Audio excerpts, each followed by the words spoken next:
mean, it's quite an everyman sort of play, so people will watch it and go, oh shit, that's part of something I've done or seen, or my mum or my dad or my brother.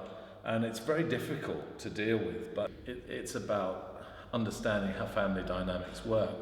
But in this case, this is a family just attempting to maneuver itself through kind of troubled waters.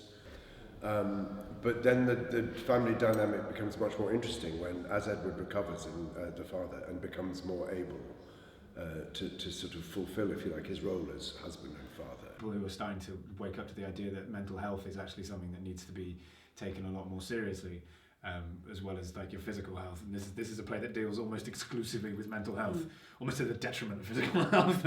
Their behavior becomes irrational. They can't see it, but you can. Everyone else can. And that's where it goes wrong for you. Can't she see what she's doing? Doesn't she care? They don't know, Charlie. It's a disease, a disorder. I've tried to introduce CBT to people because sometimes when you go out in the big wide world, and I'm 47 now, I have these tools that I can grasp which allow me to make things so simple and so easy to understand that I don't have to participate in these different games and these people's games. And it makes you feel very free and very, very strong. And I would recommend it for anybody who's ready. It's not just about narcissism, but about the idea that like this guy thinks he doesn't need help and goes to a therapist because he's bullied into it. Going and thinking that he doesn't need it, and then after about 10 minutes in there realizes that he probably does. And to be honest, everyone probably does.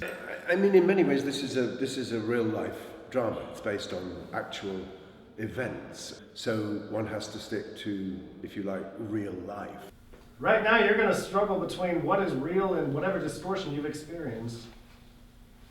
You know, sometimes I do wonder whether any of it is real or whether I'm just crazy. If you want to get to the truth of something, you haven't got time to sort of stop and go, well, what I'm trying to say is that it's like, no, take that feeling and pull it out and make it real and go there. And sometimes that causes conflicts and clashes and all sorts of things, but it also really gets us closer to what we're trying to achieve, which is to get to something really authentic. I think that to write anything with any truth, you've got to pick honest relationships and experiences that you've had. You can't just make them up.